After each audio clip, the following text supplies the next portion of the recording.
আচ্ছা ঠিক আছে না? ঠিক আছে। আচ্ছা, সো আমাদের কোর্সটা হচ্ছে কি তাহলে সলিড স্টেট ইলেকট্রনিক্স।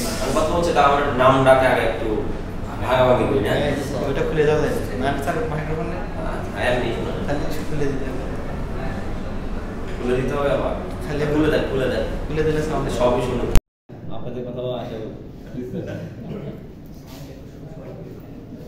পুরো কোনো সেন্সর বোর্ড নাই নাকি? আচ্ছা, সো কথা হচ্ছে তাহলে সলিড স্টেট ইলেকট্রনিক্স এটা তারা কি বুঝে? সলিড স্টেট সলিড মানে কোটি সলিড মানে কোটি স্টেট মানে সোজা। আমরা জানি ধরেন পদার্থের যে কোনো একটা মনে করেন ম্যাটেরিয়াল, হ্যাঁ, তো এটা মানে কি কি অবস্থা থাকতে পারে? কঠিন তরল বায়বীয় শিওর? তিন অবস্থা। আরেকটা কিন্তু অবস্থা প্লাজমা কঠিন তরল বায়বীয় মেইনলি এই অবস্থা হচ্ছে চারটি যেটা বলি। আরেকটা অবস্থা ছিল হচ্ছে প্লাজমা অবস্থা। সো যদি ওইটা আমাদের মানে ডিসকাসের মানে এত ওটা একটা ডিপ জিনিস, ওটা আমরা নাই যদি, ঠিক আছে? সো মেইনলি হচ্ছে সলিড স্টেট, তাই না? তার মানে কোন স্টেট নিয়ে আমরা আলোচনা করব? Solid solid state. Solid state মানে কি? সলিড আমরা কাকে বলি? কঠিন শক্ত কঠিন অর্থাৎ একটা নির্দিষ্ট শেপ থাকে।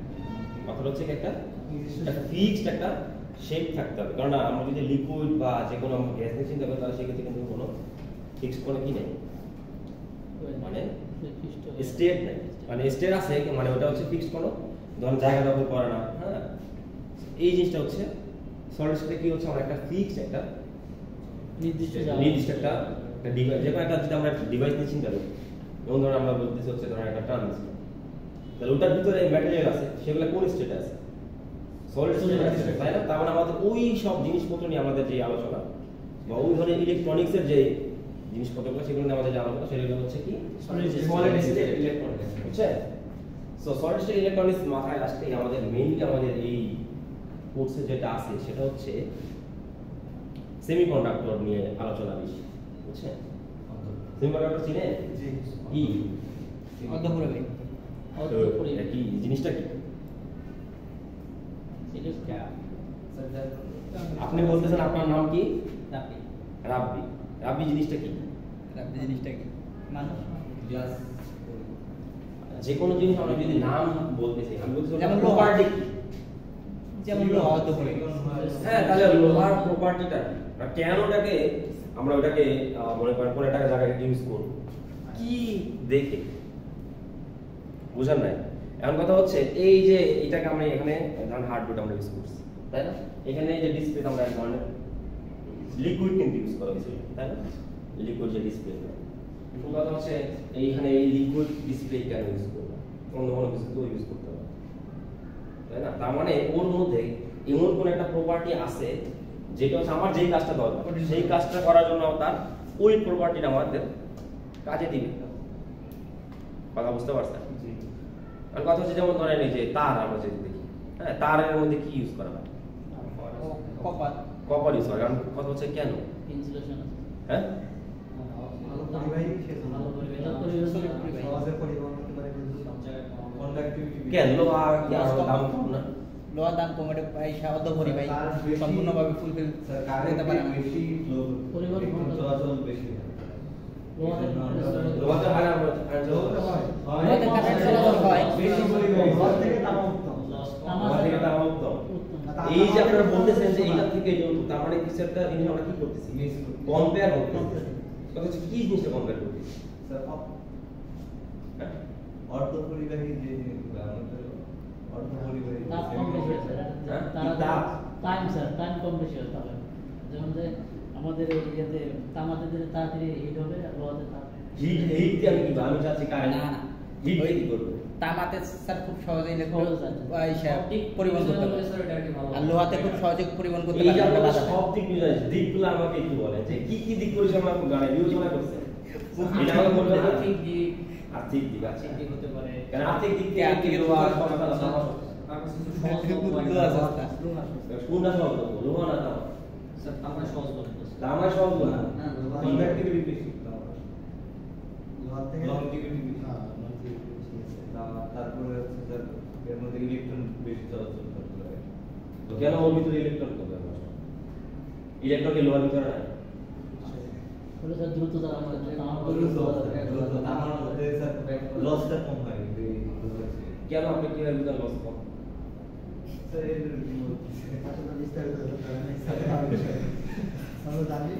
আরো বেশি কনফিউজ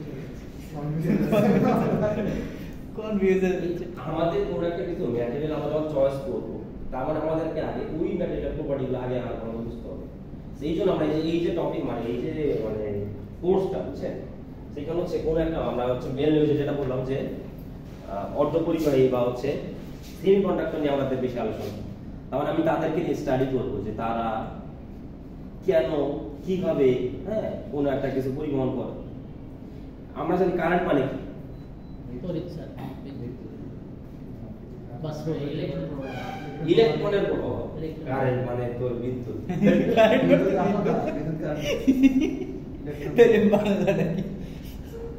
উনি হচ্ছে ট্রান্সলেটর উনি আসছে ট্রান্সলেটর সেকেন্ড চিন্তা করেন ধরেন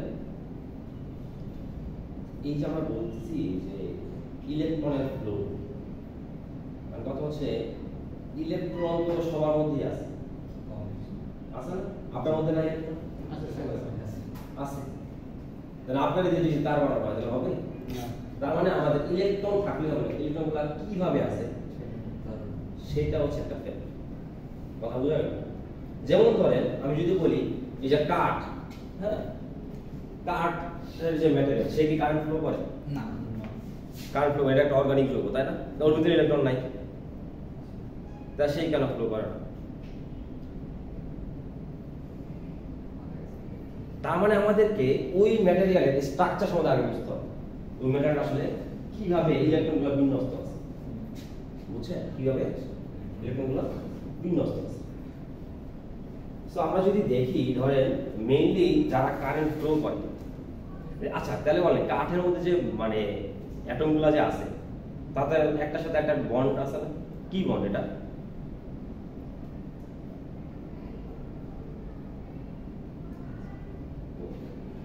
একটা অ্যাটমের সাথে একটা বন্ধন থাকে না কি বন্ধন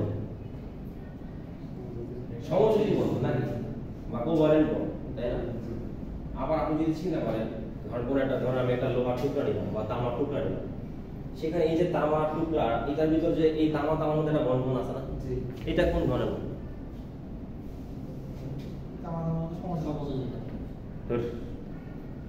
এটা হচ্ছে মেটালিক বন্ধন হ্যাঁ বা ধাতব বন্ধন বলে বুঝছেন অর্থাৎ ধাতু জাতীয় যে জিনিসপত্রগুলো আমরা কথা বলতেছি ধাতু কাকে বলতেছি যেগুলো হচ্ছে যে বাড়িটাকে দিলে ঝলঝল করে তাই না এই যেগুলো হচ্ছে মেটাল তাই তো আর কথা হচ্ছে এই যে কার্বনের ভিতরে ইলেকট্রন আছে তামার ভিতরে ইলেকট্রন আছে কার্বন কিন্তু কারেন্ট ফ্লো করে না কিন্তু কি করে কপারে করে তাই না তার মানে ওই যে ইলেকট্রনগুলো যে বিন্যস্ত আছে সেই বিন্যস্তের মধ্যে কোনো একটা ঝামেলা আছে ইলেকট্রন কখন ফ্লো হবে যখন সে ফ্লো হওয়ার জায়গা পাবে যেমন ধরেন আমি যদি বলি কারণ এখানে যদি একটা চাকা থাকতো বা ছোট একটা বল রাখতো তাকে কিন্তু হালকা একটু ধাক্কা দিলেই সে খুব সুন্দর দৌড়াদৌড়ি করতে পারবে মোবাইল আছে হ্যাঁ মোবাইল একটা দেখতেছি এটা কার নিয়ে যাও আমরা দেখে মনে হচ্ছে আজকে তো আমি চিন্তা করি এটা কার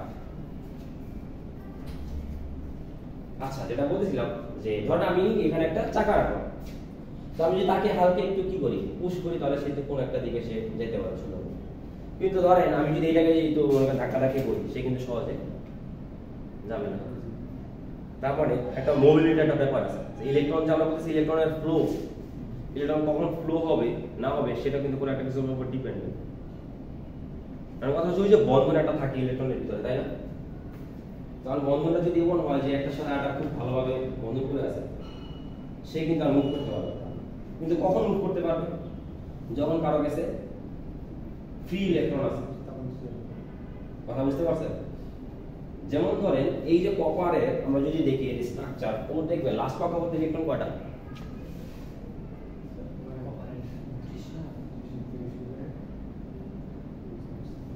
দেখবেন যে ওর লাস্ট কক্ষপথে ইলেকট্রন হচ্ছে দুইটা কিন্তু কার্বনের রাষ্ট্রপতি প্রতি ইলেকট্রন কয়টা?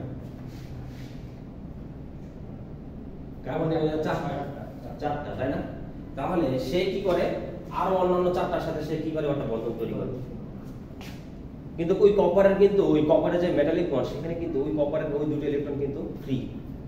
তাহলে সে যখন ফ্রি তো সে তাকে কিন্তু মনে করেন একটু পুশ করলে সে খুব দৌড়াদৌড়ি করবে, তাই না?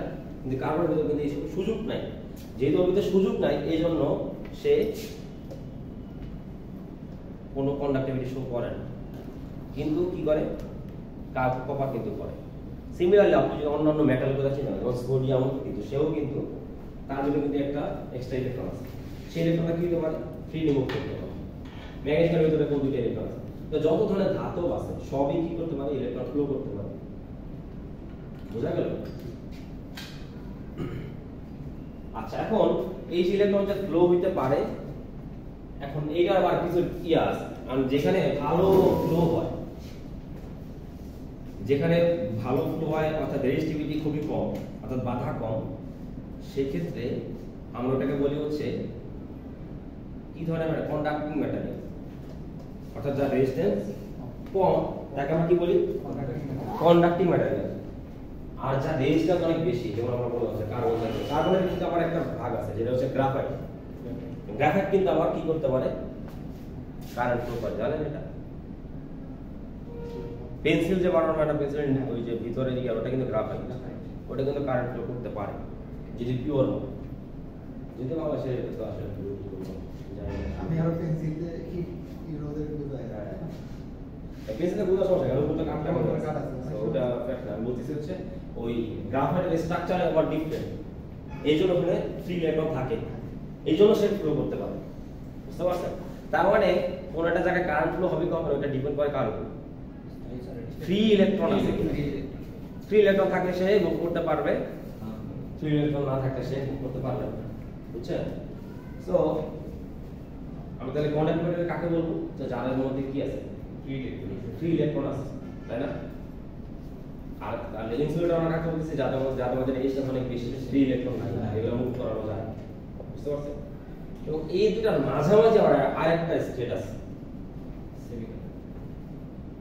হ্যাঁ, এটা হচ্ছে আমাদের কি, অর্থাৎ তাদের রেজিস্ট্যান্স এত বেশিও না কম, হ্যাঁ মিডিয়াম, ইন্টারমিডিয়েট লেভেল। বুঝছেন? ওই যে এইচএসসি পরীক্ষা বিএসসিও না এসএসসি না, একদম মনে করেন ওই তাদের কিন্তু সিলেবাস কিন্তু প্রচুর কঠিন। আপনি যদি হিসাব করেন সবচেয়ে হার্ড পরীক্ষা হচ্ছে এইচএসসি, কারণ টাইম কম, টাইম সব মিলে 18 মাস, বই হচ্ছে 2টা। এসএসসি লেভেলে কি ছিল? বই ছিল একটা, টাইম ছিল কয় বছর? 2 বছর 2 মাস। পরীক্ষা হতো কবে? ফেব্রুয়ারি, তাহলে 2 বছর 2 মাস। আর এইচএসসি মানে শুরু হতো নভেম্বরে, পরীক্ষা হচ্ছে এপ্রিল, 6 মাস টাইম। 2 বছর মধ্যে আবার 6 মাস টাইম। বুঝছেন ব্যাপারটা? এটা হলো ইন্টারমিডিয়েট লেভেল, দৌড়াদৌড়ি। স্যার আপনার ব্যাকগ্রাউন্ডটা অনেক সুন্দর আছে, আমি একবার সমুদ্রে যাচ্ছি, তারপরে ওর স্যার ক্যামেরা কি আর ঠিক পজিশনে করছে তো এই জন্য আরো ভালো। তাই নাকি? ক্যামেরা কেমনে করছেন? আমার কেমনে করে?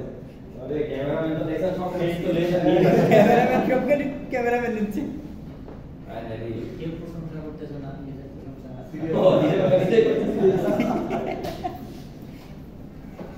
চ্যানেল ইন্টারমিডিয়েট লোক। স্যার আসলে ফ্রেমটা অনেক সুন্দর আছে। আচ্ছা আচ্ছা, তো যেটা বলছিলাম তার মানে যেটা বলছিলাম যে মিডিয়াম যাদের কন্ডাক্ট মানে রেজিস্ট্যান্স যাদের মিডিয়াম, তাদেরকে আমরা কি বলতেছি? সেমিকন্ডাক্টর। কথা আছে আপনারা জানেন মানে পিরিয়ডিক টেবিলের কাদেরকে আমরা সেমিকন্ডাক্টর বলি?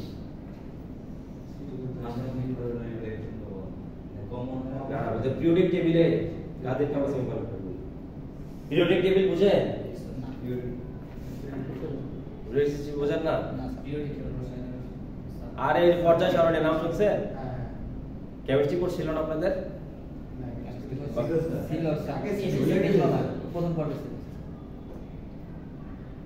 পর্যায় সারণী বলতে ইয়া ছিল না যে ওখানে প্রত্যেকটা ম্যাটেরিয়াল একটা এরকম করে বসানো, দেখছেন এটা? জি জি না দেখলে ইয়াতে দেখবেন, 50 সার্চ দিলে দেখা যাবে গুগলে।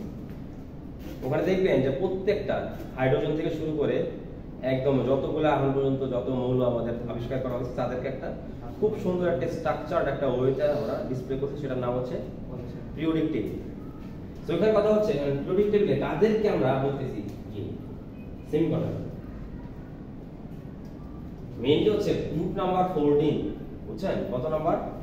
গ্রুপ নাম্বার 14 এর যে ম্যাটেরিয়ালগুলো আছে সেগুলো হচ্ছে কি সেমিকন্ডাক্টর।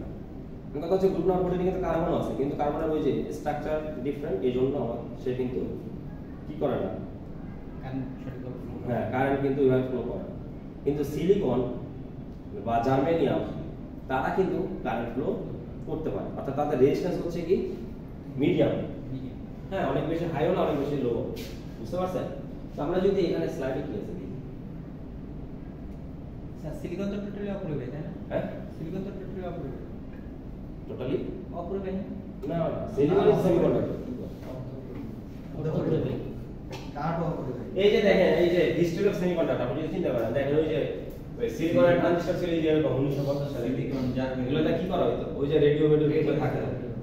আর এখন দেখেন এই যে এখনকার দিনে স্মার্টফোন কত ছোট হয়ে গেছে না? জি আমরা যখন কোন একটা ম্যাটার সম্বন্ধে আরো অনেক বেশি ভালোভাবে জানতে পারছি, আমরা ওটা ইউজটা আরো ভালোভাবে করতে পারছি। তো আমাদের এখন ছোট জায়গায় এখন এই যে লেটেস্ট প্রসেসর কি, এই বলেন তো মোবাইলের মধ্যে লেটেস্ট প্রসেসর এখন কি? স্ন্যাপড্রাগন কি? স্ন্যাপড্রাগন কোম্পানির নাম বলি।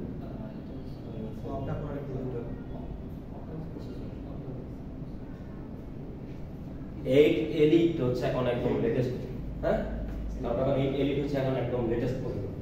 কারণ আপনি যদি চিন্তা করেন 2011-12 দিকে যে প্রসেসরগুলো ছিল সেগুলো স্ট্রাকচার ছিল কত ন্যানোমিটারের মধ্যে, 12 থেকে 13 ন্যানোমিটার এই বিল্ডে ছিল।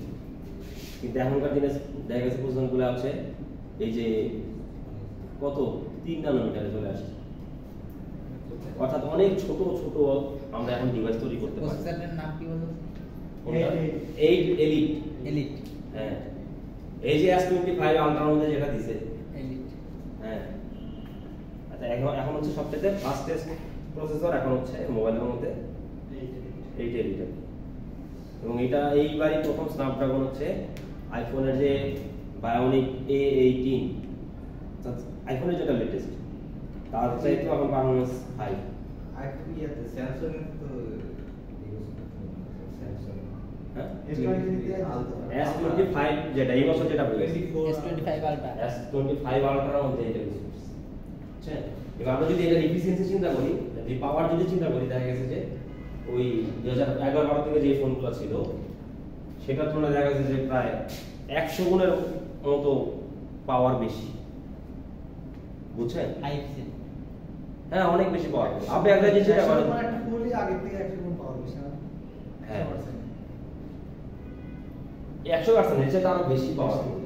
আপনি একটা চিন্তা করেন, আপনি যখন ওই যে 2011-12 সালে ফেসবুক যখন ক্লিক করতেন কতক্ষণ লাগতো? আর এখন দেখেন তো মানে বাটন ফোনে চালাই বাটন ফোনে। তারপরে স্টারলিংকের গুলো আরো ফাস্ট। হ্যাঁ এখন দেখেন আপনি এক একটা অ্যাপ সুইচ একটার সাথে একটা কত ফাস্ট করা যাচ্ছে। অত আপনি যদি চিন্তা করেন যে যেই প্রসেসর ইউজ করে ওই 1968-69 সালে যে চাঁদে যে পাঠাইলো রকেট, ওইখানে যে প্রসেসরটা ইউজ করতে সেটা ছিল মনে হয় 16 MB মনে হয় না 16 KB এরকম একটা, এবং এটা দেখা যায় এই রুমের সমান এরকম চওড়া ছিল। অনেক বড় স্যার। অথচ এখন ফোনের মধ্যে নিয়ে ঘুরতেছেন 256 GB। এটা হচ্ছে যে এই যে আমরা তো তার মানে কি, আমরা যখন সেমিকন্ডাক্টর বা এই ধরনের ম্যাটেরিয়াল আমরা যত ভালো করতে পারছি তত আমাদের অ্যাডভান্স হয়েছে। তো আমাদের এই জন্য এই জিনিসগুলো জানা দরকার আছে নাকি নাই? অবশ্যই। বুঝছেন? তো এইটা হচ্ছে আমাদের হিস্টোরি গেল যে আমাদের দেখেন আগে এইভাবে ইউজ করতে আমাদের আস্তে আস্তে এরকম বড় বড় ছোট ছোট জায়গা আমরা ইউজ করা শিখছি যখন আর অনেক বেশি। এবং এখন তো কোয়ান্টাম কম্পিউটার নাম শুনছেন? এখন তো একদম কোয়ান্টাম লেভেলে চলে গেছে কম্পিউটারের ভিতরে আমরা কোয়ান্টাম কম্পিউটার ইউজ করতে পারি। এবং এটা এখনকার দিনে যে সুপার কম্পিউটার আছে তার চাইতে কয়েক হাজার গুণ বেশি পাওয়ারফুল। তো মার্কেটে আছে স্যার? মার্কেটে সেটা দিবে না, আপনি নিবেন, আপনি নিলে এটা এফোর্ড করতে পারবেন 1% দিতে পারবে। গবেষণা বেরিয়ে আর এটা গবেষণা পারপাস, এটা এই মার্কেট ধন্যবাদ এই স্যার। গুগল এই বছর এই প্রথম মনে হয় কত সেকেন্ডের জন্য জানি 40-50 সেকেন্ডের জন্য মনে হয় এরকম কোয়ান্টাম কম্পিউটারকে রান করাতে পারছে। এটা অনেক বেশি পাওয়ার কনজিউমিং এবং এটা হচ্ছে এটা টেম্পারেচার হইতে হয় অনেক লো টেম্পারেচারে অপারেট করতে হয়, কারণ ওখানে একদম মানে অ্যাটমিক লেভেলে কাজ হয় তো, একদম অণুপরমাণু লেভেলে, তো এটা খুবই ছোট জায়গায়। সূক্ষ্ম জিনিস। হ্যাঁ, কিন্তু এটার পাওয়ার এখনকার দিনে যে সুপার কম্পিউটার আছে তার চাইতেও কয়েক হাজার গুণ বেশি। এখনকার দিনে সুপার কম্পিউটার যেটা আমরা একটা ম্যাথ সলভ করতে যে টাইম লাগে, তার মানে ধরেন একটা দিন যদি 1000 বছর লাগে, এটা লাগে 1 বছর, এত বেশি পাওয়ার। আমি কি আরো অনেক বেশি পাওয়ারফুল, আমার এক্সাক্ট আমার ডাটাটা মনে নাই। হ্যাঁ, কোয়ান্টাম কম্পিউটার আরো অনেক বেশি পাওয়ার, ওটা আবার ডিফারেন্ট ইয়ে, ওটা আমরা যাচ্ছি না। সো দেখেন মেইনলি আমাদের এই যে সলিড স্টেট ডিভাইস কি অনেক ধরনের ডিভাইস আছে, তাই না? সো মেইনলি এটা একটা কি দেখা যাচ্ছে বলেন তো? ডায়োড ট্রানজিস্টর, সরি, সেখানে দেখা যায় যে আমাদের কি থাকে, যে কমন থাকে, তাই না? জি জি এরপর হচ্ছে কি ইন্ডিকেটর থাকে, কালেক্টর থাকে, হ্যাঁ বেস থাকে, তাই না? সো এই জিনিসগুলো আমরা দেখবো যেটা কেন এইভাবে স্ট্রাকচার করা হলো। এই জিনিসগুলো কেন এরকম হলো, আমরা জানি যে এটা এরকম, কিন্তু এরকম কেন, এটা একটা কোশ্চেন, যেটা এরকম কেন, অন্যভাবে শেপ করা গেলে যেত না। তো আমরা এই জিনিসটা আমরা দেখবো যে এইভাবে কেন ইউজ করা হয়েছে। আচ্ছা, সো আমাদের এই যে মেইন কথা হচ্ছে যেটা আমরা শুরু থেকে বলতেছিলাম যে সলিড স্টেট কি, ওই যে আমরা জানি যে যেসব স্টেটগুলো আছে তার মধ্যে একটা স্টেট হচ্ছে সলিড। হ্যাঁ, 1957 সালে যে সর্বপ্রথম রাশিয়া একটা কৃত্রিম স্পেস নাকি এটা বানাইছিল না, স্পেস স্পেস স্টেশন স্টেশন, নাম কৃত্রিম গ্রহ বেরিয়েছে 1957 সালে। কৃত্রিম গ্রহ বই হয়েছে। তো গ্রহ আমি স্যার এরকম একটা পড়ছিলাম না না, গ্রহ একটা গ্রহ বানানো মানে গ্রহ কোথায় বানানো? 1957 সালে মনে করো আমি জানি না, আমি জানি না। কৃত্রিম গ্রহ বানাইছে। আরে কৃত্রিম গ্রহ তো যায় তো গ্রহ বলছে। আচ্ছা, কৃত্রিম উপগ্রহ বলে স্যাটেলাইটটাই তো একটা কৃত্রিম উপগ্রহ, বুঝলেন না? তাহলে স্যার ওরা 1957 সালে রাশিয়া থেকে তো অনেক আমি জানি না, এটা আমার আইডিয়া নেই, হতে পারে না হতে পারে। আচ্ছা, তো এটা তো সলিড স্টেট গেল, কারণ সলিড স্টেট অর্থাৎ ওই যে তাদের যে ফিজিক্সটা আছে, এই জিনিসগুলো বোঝাটা হচ্ছে সলিড স্টেট ফিজিক্সের ভিতরে আমরা এই কাজটা করি, বোঝা গেল? আর ইলেকট্রনিক্স কোনটা, ওই যে ওই ফিজিক্সগুলো ইউজ করে আমরা যদি কোনো একটা ইলেকট্রনিক ডিভাইস আমরা যদি ডিজাইন করি, তাহলে ওটাকে আমরা কি বলবো? সলিড স্টেট ডিভাইস বা সলিড স্টেট ইলেকট্রনিক্স, বোঝা গেল? আচ্ছা, আচ্ছা, এবার আরেকটা টপিক হচ্ছে এখানে সুপার কন্ডাক্টিভিটি। নাম শুনছেন কখনো আগে? Super conductor. আচ্ছা, ধরেন কোন একটা ম্যাটেরিয়াল আছে, হ্যাঁ, এইটা ম্যাটেরিয়ালের টেম্পারেচার আমরা জানি 100, 200, 500 হতে পারে, তাই না? আচ্ছা, আমার কথা হচ্ছে লোয়েস্ট কত হতে পারে জানেন? লোয়েস্ট টেম্পারেচার কত হতে পারে?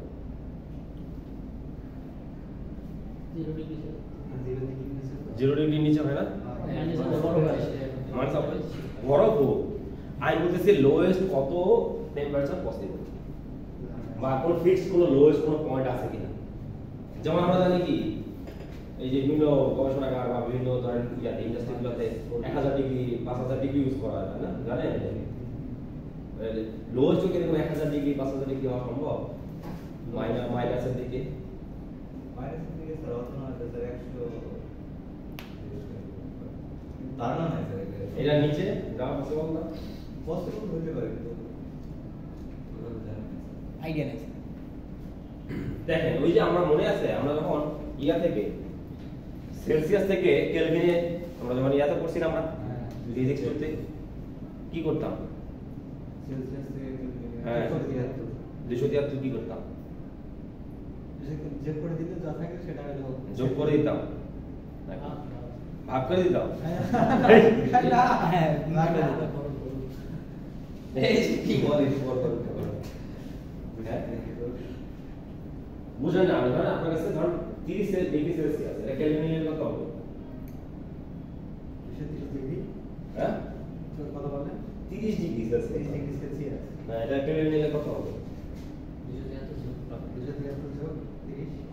এটাই তো বললাম, তার মানে কি করতে কত 273 হচ্ছে কেন 273 কেন এটা স্যার একটা মান সূত্র স্যার, মান।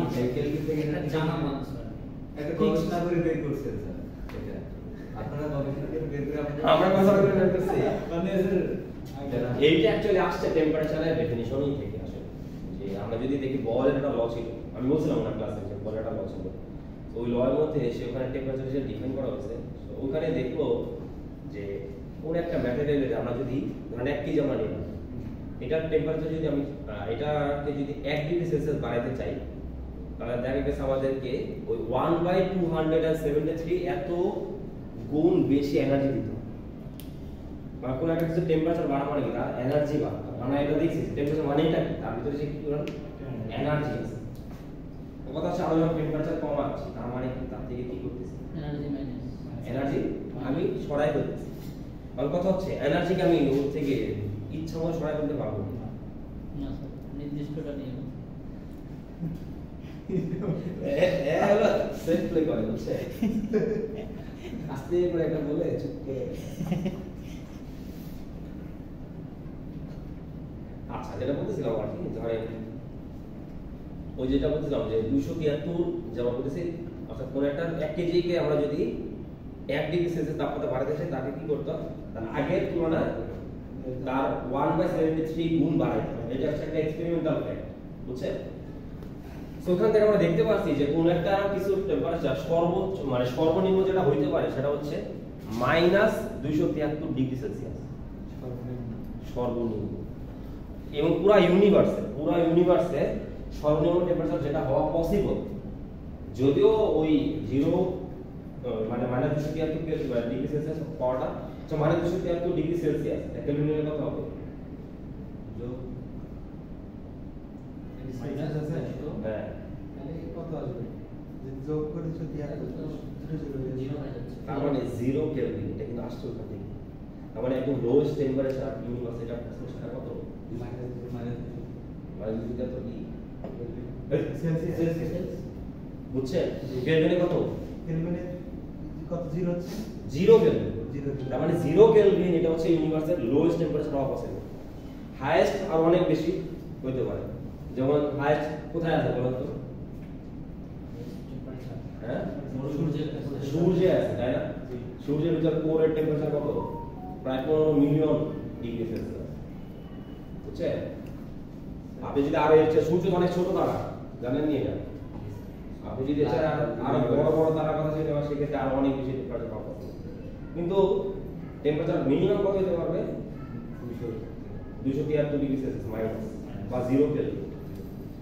কারণ কথা হচ্ছে আমরা যে বলতেছি টেম্পারেচার কমাইলে কি হয়, তার থেকে এনার্জি কি করতেছি মাইনাস নিয়ে নিতেছি। তো এনার্জি যদি নিয়ে নেই কোন একটা ম্যাটেরিয়াল থেকে, তাহলে তার রেজিস্ট্যান্স কি বাড়বে না কমবে? রেজিস্ট্যান্স কমবে। হুম, রেজিস্ট্যান্স কমবে স্যার। রেজিস্ট্যান্স কমবে। এনার্জি নিয়ে নিলে স্যার রেজিস্ট্যান্স কমবে না। রেজিস্ট্যান্সটা বৃদ্ধি হবে স্যার। কেন বৃদ্ধি হবে না ও কমেন্ট আরো বেশি বললো বলো তো একটা সহজে দুই পক্ষই আছে এখানে, অন্য কেউ নাই যে কিছুই হবে না, টেম্পারেচার কমালে বাড়ালে এটা সাথে রেজিস্ট্যান্সের কোনো সম্পর্ক নেই, আছে? এমন এই পক্ষের কেউ নাই। আপনি কোন পক্ষ? স্যার কোনটা কোন সহমত। বোঝেন আমি কি বললাম? কোন একটা মানে ম্যাটেরিয়াল থেকে আমি যদি এনার্জি নিয়ে নিই, অর্থাৎ টেম্পারেচার কমাই ফেলছি, তাহলে তার রেজিস্ট্যান্সের ভিতরে কোনো চেঞ্জ আসবে না। স্যার কি হবে? রেজিস্ট্যান্স বাইরে যাবে। রেজিস্ট্যান্স বাইরে যাবে। আপনার দলের লোক। আর আপনি কি বলেন? দেখি আপনি কমে যাবে স্যার। কেন কমে যাবে, কেন বাড়লে বাড়বে কেন? যেহেতু নাকি মন চাইলে কমবে। দেখেন ইউজুয়ালি যেটা হয়, কোন একটা ম্যাটেরিয়াল আমরা যদি টেম্পারেচার কমাই, তার রেজিস্ট্যান্স আস্তে আস্তে কমে। রেজিস্ট্যান্স কি হয়? কমে। কারণ কি? ধরেন আগে তার ভিতরে বেশি এনার্জি ছিল, তার মানে এই অ্যাটমগুলোর ভিতরে পলিউশন ছিল বেশি, বাধা ছিল এই জন্য বেশি। যখনই আমি তার থেকে এনার্জি নিয়ে নিচ্ছি, তার মানে কি সে আস্তে আস্তে কি হচ্ছে? স্টেবল হচ্ছে। জিনিসটা বুঝেন? তার থেকে এনার্জি নিয়ে নিচ্ছি না, তার মানে টেম্পারেচার কমতেছে, মানে সে আস্তে আস্তে স্টেবল হচ্ছে। স্টেবল হলে আমাদের তার মানে যে বাধা দিতে পারতো আগে যে পরিমাণ, সে এখন আগের মতো বাধা দিতে পারবে। সো আমরা বলতেছি সুপার কন্ডাক্টিভিটি। তাই সুপার কন্ডাক্টর হচ্ছে ওই ধরনের ম্যাটেরিয়াল, কিছু ম্যাটেরিয়াল আছে যে যাদেরকে আমি যদি টেম্পারেচার কমাই তাদের রেজিস্ট্যান্স কমে এবং একটা সময় হঠাৎ করে জিরো হয়ে যাবে, জিনিসটা বুঝে যাবে। নর্মালি অন্যান্য ম্যাটেরিয়াল কি হয়, রেজিস্ট্যান্স আস্তে আস্তে কমতে আমরা সর্বোচ্চ কত নিতে পারবো, কত ডিগ্রি পর্যন্ত নিতে পারবো, 273। তখন কিন্তু কিছু রেজিস্ট্যান্স থাকে অন্যান্য ম্যাটেরিয়াল, কিন্তু সুপার কন্ডাক্টরের জন্য কি হয়, রেজিস্ট্যান্স কি হয়ে যায়, জিরো একসাথে হাম করে এর আগেই জিরো হয়ে যায়। 273 আগে জিরো। হ্যাঁ 273 আগেই জিরো হয়ে যায়। তাহলে যেই ধরনের ম্যাটেরিয়ালের রেজিস্ট্যান্স কি হচ্ছে, একটা সার্টেন টেম্পারেচার কি হয়ে যায়, রেজিস্ট্যান্স হঠাৎ করে কি হয়ে যায়, জিরো হয়ে যায়। তা রেজিস্ট্যান্স জিরো মানে কি, তার কোনো কি নাই, বাধা নাই। বাধা নেই। তা বাধা নাই মানে কি, তার মানে কন্ডাক্টিভিটি কেমন, হাই। জিনিসটা বুঝতেছেন? এই যে আমাদের যে শুরু থেকে যেটা বলছিলাম যে তারটা নিয়ে আমরা যে খুব আলোচনা করলাম, বাধা তো আছে। যে বাধা না থাকে তার মানে কি আমি ইনফাইনাইট সম্ভব মনে করেন একটা এনার্জি আমি ওইখান থেকে আমি ট্রান্সফার করতে পারবো, তাই না? এটা কোনো বাধা না। সো এই ধরনের ম্যাটেরিয়ালকে আমরা কি বলতেছি, সুপার কন্ডাক্টর, বুঝছেন? আর যেই সব ম্যাটেরিয়াল এই ধরনের প্রপার্টি শো করে তাদেরকে আমরা কি বলবো, সুপার কন্ডাক্টিভিটি। এটা হচ্ছে এই, বাস্তবে কি আছে স্যার? হ্যাঁ আছে তো। কি আছে বাস্তবে? যেমন ধরেন এই যে এখানে একটা উদাহরণ দেওয়া আছে, দেখেন এই যে লিকুইড নাইট্রোজেন 77 কেলভিনে সে তার রেজিস্ট্যান্স কি হয়ে যায়, হঠাৎ করে জিরো হয়ে যায়। তার মানে তখন সে কি হিসেবে কাজ করে, সুপার কন্ডাক্টর হিসেবে। সো দেখেন এটা হচ্ছে এই যে গ্রাফটা যদি দেখেন, এদিকে হচ্ছে টেম্পারেচার, এদিকে হচ্ছে রেজিস্ট্যান্স। তার মানে এদিকে যত যাবে টেম্পারেচার কি হচ্ছে, আর এদিকে যত যাচ্ছে রেজিস্ট্যান্স কি হচ্ছে, উপরের দিকে যাচ্ছে রেজিস্ট্যান্স কি হবে, বাড়তেছে। সো দেখেন আমি যদি এখান থেকে চিন্তা করি, দেখেন এদিকে যাওয়া মানে কি, একই সাথে টেম্পারেচার কি হচ্ছে, কমতেছে, আর রেজিস্ট্যান্স কি হচ্ছে, কমতেছে। দেখেন এই যে কমতে এখানে আসছে 0 কেলভিন এইখানে। কিন্তু দেখেন এইটা নামতেছিল হঠাৎ করে কি হয়ে গেল, জিরো হয়ে যায়। বুঝছেন? সো এই গ্রাফটা কার জন্য দেন, সুপার কন্ডাক্টর। বুঝছেন?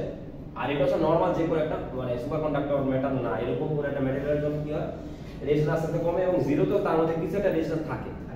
কিন্তু সুপার কন্ডাক্টর ম্যাটেরিয়ালের এর আগেই কি হয়, রেজিস্ট্যান্স কি হয়ে যায়, জিরো হয়ে যায়। সো যেই টেম্পারেচারে এই কাজটা হয় সেটা একটা নাম আছে, সেই টেম্পারেচার নাম হচ্ছে ক্রিটিক্যাল টেম্পারেচার, বা অনেক সময় কুল টেম্পারেচার বলা হয়, বুঝছেন? অর্থাৎ যেই টেম্পারেচারে আসলে তার রেজিস্ট্যান্স কি হয়, হঠাৎ করে জিরো হয়ে যায়, সেই টেম্পারেচারটা আমরা কি বলবো, ক্রিটিক্যাল টেম্পারেচার, বুঝছেন?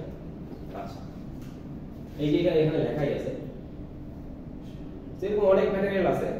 এখন ঝামেলা হচ্ছে কি, এই যে আমরা তার মানে সুপার আমরা একটা কোশ্চেন যে আমরা তো চাই সুপার কন্ডাক্টর ইউজ করলে আমাদের কোনো সব সহজ হয়ে যেত, কিন্তু দেখেন টেম্পারেচার কত, 77 কেলভিন, কত ডিগ্রি সেলসিয়াস বলেন তো, -196 ডিগ্রি। চিন্তা করা যায় এটা নেওয়া সম্ভব? সম্ভব, কিন্তু ফিজিক্যালি এটাকে মানে করাটা পরীক্ষাগারে করা যায়, বুঝছেন ব্যাপারটা? যে কেন এটা মানে চ্যালেঞ্জ, কারণ হচ্ছে এটা হচ্ছে অনেক লো টেম্পারেচার, যেটা অ্যাচিভ করাটা খুবই টাফ। স্যার পরীক্ষাগারে কি মানে -27 ডিগ্রি সেলসিয়াস আনা কি সম্ভব? হ্যাঁ এখন এই ইদানিংকালে গত বছর আমি দেখলাম একটা এক্সপেরিমেন্ট করতেছে চায়না তারা হচ্ছে একদম অলমোস্ট 0.0 সামথিং টেম্পারেচার, মানে একদম 0 তো হয় না, 0.1 বা 5 এরকম সামথিং করার টেম্পারেচার তারা একটা এক্সপেরিমেন্ট করছে। অনেক অ্যাকুরেসি আছে। হ্যাঁ আপনি একটা চিন্তা করেন, আপনার 0 টেম্পারেচার নেওয়া মানে কি, তার মধ্যে এনার্জি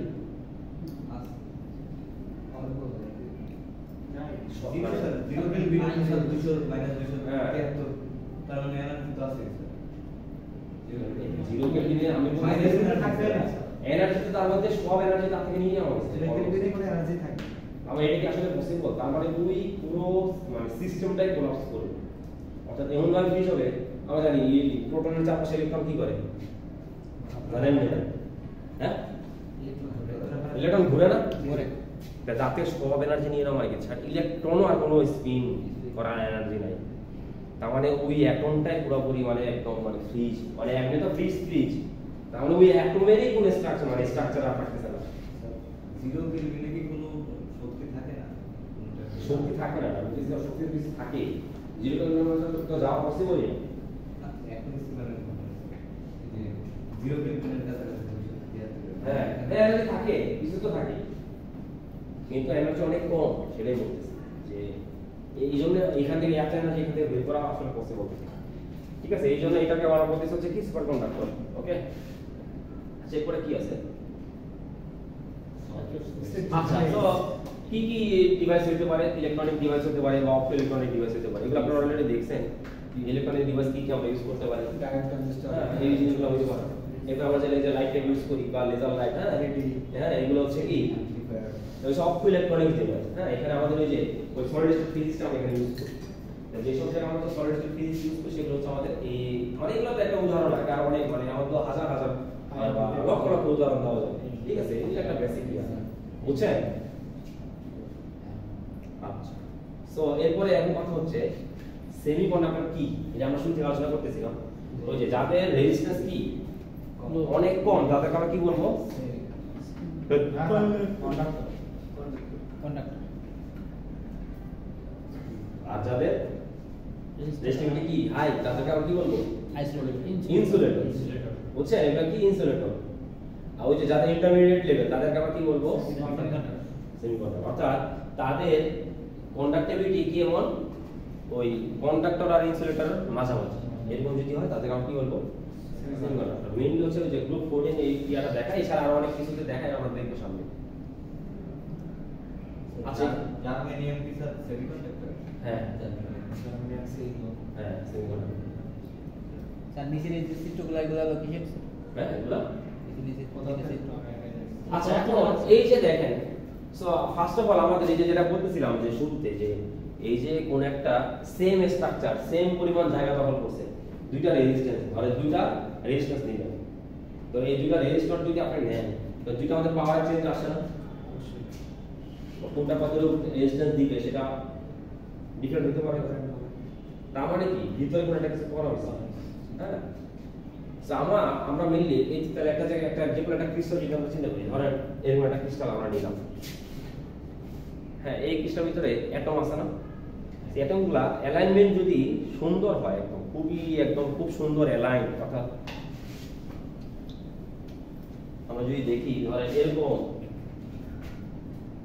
মানে এখানে একটা অ্যাটম আছে, এখানে একটা অ্যাটম আছে, এখানে একটা অ্যাটম খুব সুন্দরভাবে অ্যালাইন, তাহলে এটার পিউরিটি বেশি, তাই না? এই যে স্বর্ণের মধ্যে দেখেন না এই একটা কথা আছে না, 22 ক্যারেট, হ্যাঁ 24 ক্যারেট, 18 ক্যারেট, তাই না? এগুলো আসলে কি, এগুলো হচ্ছে পিউরিটির ব্যাপার। হ্যাঁ, কারণ কোন একটা কিছু আমরা যখন যত বেশি পিওর করতে যাব তত বেশি আমাদের কষ্ট, কত বেশি কষ্ট। সো আমরা যদি একটা ক্রিস্টাল চিন্তা করি, সো ওখানে যদি এই অ্যাটমগুলো যদি খুবই সুন্দর অ্যালাইনমেন্টে থাকে, এই যে একদম দেখছেন কোনো গ্যাপ ট্যাপ নাই, একদম যেটা যেখানে যতটুকু দূরে থাকার কথা সে ততটুকু দূরেই আছে, এই ধরনের স্ট্রাকচার যদি এখন একটা ক্রিস্টাল মানে বোঝেন কোন একটা আবার একটা কিছু নিলাম যন্ত্র, মানে কোন একটা খন্ড নিলাম ক্রিস্টাল, এরকম যদি খুব সুন্দর অ্যালাইনমেন্ট থাকে তাদেরকে আমরা বলবো হচ্ছে ক্রিস্টালাইন ম্যাটেরিয়াল। বুঝছেন, এগুলা কি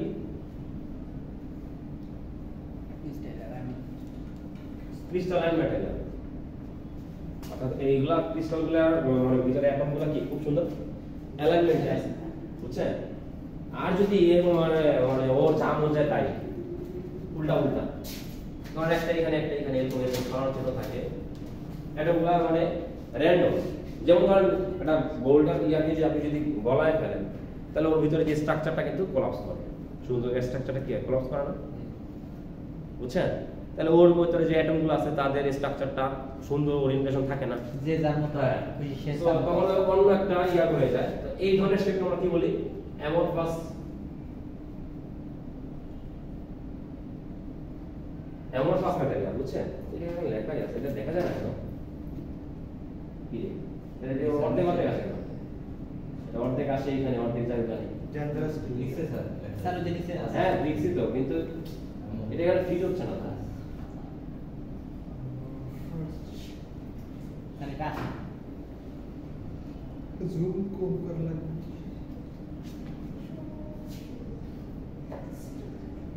এই যে অর্ধেক নিচে চলে গেছে, ওই যে অর্ধেক ওই দেখছেন উপর থেকে এটা নেমে গেছে, এই জন্য এই লেখাটা চলে গেছে, এই যে লেখা আছে, ঠিক আছে। এমন কথা আর হচ্ছে ক্রিস্টালাইন, হ্যাঁ আর ক্রিস্টালাইন এটা কি আরেকটা দেখেন, এই যে এই আরেকটা দেখেন, এই যে কি রে ভাই এটা কি পলিক্রিস্টালাইন, আরেকটা হচ্ছে দেখেন, এই যে দেখেন এই যে খুব সুন্দর ওরিয়েন্টেশন, এগুলো হচ্ছে ক্রিস্টালাইন। এখন দেখেন এই যে আপনি যদি চিন্তা করেন এইখানে দেখেন এখানে একটা ক্রিস্টালাইন আছে না, এখানে কিন্তু আরেকটা ক্রিস্টালাইন, কিন্তু ওর কিন্তু এই অ্যাটমিকের ভিতরে কিন্তু খুব সুন্দর ওরিয়েন্টেশন আছে, ওর অ্যাটমিকের ভিতরে কিন্তু খুব সুন্দর একটা ওরিয়েন্টেশন আছে। তার মানে এখানে অনেকগুলো ওরিয়েন্টেশন আছে সুন্দর মতো ভাবে, কিন্তু পুরোটা একসাথে অ্যালাইনমেন্ট। তার মানে ক্রিস্টালাইন আছে অনেকগুলা, এই জন্য এটাকে বলা হচ্ছে পলিক্রিস্টাল, বুঝছেন? এটা কি বলা হয়? পলিক্রিস্টাল। তো মেইনলি হচ্ছে যেমন একটা ক্রিস্টাল হতে পারে এই তিনটার মধ্যে যে কোনো একটা, হ্যাঁ একটা হচ্ছে ক্রিস্টালাইন খুব সুন্দর অ্যালাইনমেন্টে আছে, আর হতে পারে একদম এলোমেলো ভাবে আছে, হ্যাঁ এমন ম্যাটেরিয়াল, আর হচ্ছে সবাই আছে কিন্তু অনেক। হ্যাঁ আরেকটা হচ্ছে মানে অনেকগুলো ক্রিস্টালাইন মিলে হচ্ছে একটা পলিক্রিস্টালাইন তৈরি হবে। এটা বোঝা গেল?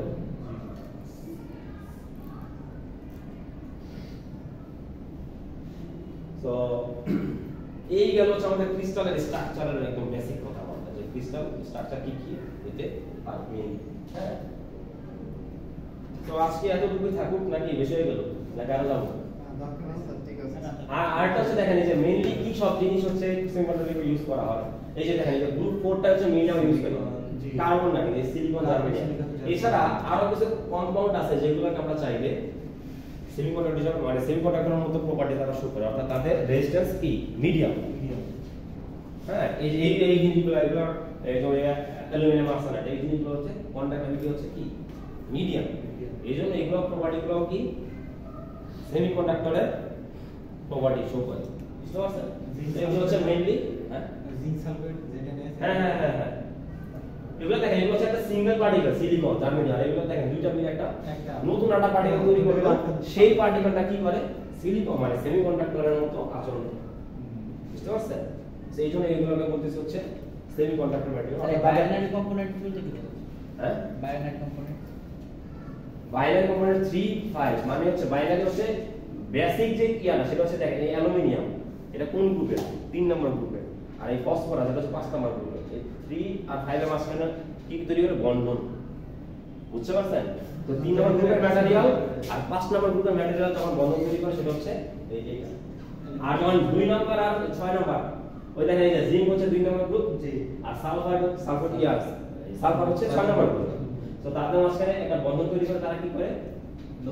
নতুন একটা ম্যাটেরিয়াল তৈরি করে, সেটা কি বলে? সেমিকন্ডাক্টর হিসেবে সেটা প্রপার্টি শো করে, বুঝছেন? এই গেল হচ্ছে এই যে দেখেন এই এইখানে এই যে 2 নম্বরে দেখেন জিঙ্ক আছে, ক্যাডমিয়াম আছে, হ্যাঁ 3 মানে বোরন আছে, অ্যালুমিনিয়াম আছে, হ্যাঁ গ্যালিয়াম, হ্যাঁ ইন্ডিয়াম, এই জিনিসগুলো হচ্ছে 3 নম্বর গ্রুপের।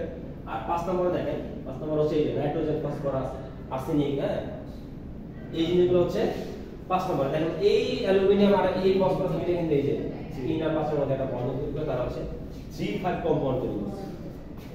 আর 4 নম্বরটা এমনিতেই হ্যাঁ 4 নম্বরটা এই যে সিলিকন জার্মেনিয়াম এগুলো তো নিজেরাই সিলিকন, সেইগুলো হচ্ছে আমরা মানে কমনলি ইউজ হয় এই জিনিসগুলো, ওকে ঠিক আছে। ইয়ার অফ করে